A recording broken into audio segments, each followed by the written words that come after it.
ಇವತ್ತಿನ ವೀಡಿಯೋದಲ್ಲಿ ನಾನು ನಿಮಗೆ ಇನ್ಸ್ಟಾಗ್ರಾಮಲ್ಲಿ ಡಿ ಪಿನ ಹೇಗೆ ಡೌನ್ಲೋಡ್ ಮಾಡೋದು ಅಂತ ತಿಳಿಸ್ಕೊಡ್ತಿದ್ದೀನಿ. ಫಸ್ಟ್ ನೀವು ಯಾರು ಡಿ ಪಿ ಡೌನ್ಲೋಡ್ ಮಾಡಬೇಕು ಅವ್ರದ್ದು ಪ್ರೊಫೈಲ್ ಓಪನ್ ಮಾಡ್ಕೊಳ್ಳಿ. ಆಮೇಲೆ ಇಲ್ಲಿ ತ್ರೀ ಡಾಟ್ ಬರುತ್ತೆ, 3 ಡಾಟ್ ಮೇಲೆ ಕ್ಲಿಕ್ ಮಾಡಿ ಶೇರ್ ಟು ಮಾಡ್ಕೊಳ್ಳಿ.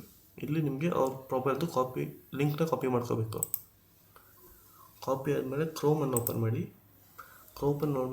ಓಪನ್ ಆದಮೇಲೆ ಇನ್ಸ್ಟಾ ಡಿ ಪಿ ವ್ಯೂವರ್ ಅಂತ ಸರ್ಚ್ ಮಾಡಬೇಕು. ಇಲ್ಲಿ ನಿಮಗೆ ಸೆಕೆಂಡ್ ಸೈಟ್ ಇದೆಯಲ್ಲ intown.io ಅದ್ರ ಮೇಲೆ ಕ್ಲಿಕ್ ಮಾಡ್ಕೊಳ್ಳಿ. ಇಲ್ಲಿ ತುಂಬ ಆ್ಯಡ್ಸ್ ಬರುತ್ತೆ. ಆಮೇಲೆ ಲಿಂಕ್ನ ಇಲ್ಲಿ ಪೇಸ್ಟ್ ಮಾಡಬೇಕು. ಪೇಸ್ಟ್ ಮಾಡಿ ಇಲ್ಲಿ ಸರ್ಚ್ ಅಂತ ಕ್ಲಿಕ್ ಮಾಡಿ. ಇವಾಗ ಸ್ವಲ್ಪ ಲೋಡ್ ಆಗುತ್ತೆ.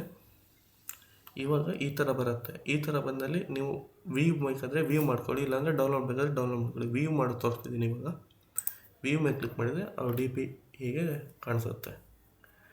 ನಿಮಗೆ ವ್ಯೂ ಬೇಡ ಡೌನ್ಲೋಡ್ ಮಾಡ್ಕೋಬೇಕು ಅಂದರೆ ಇಲ್ಲಿಂದ ಡೈರೆಕ್ಟಾಗಿ ಡೌನ್ಲೋಡ್ ಮಾಡ್ಕೊಳ್ಳಿ.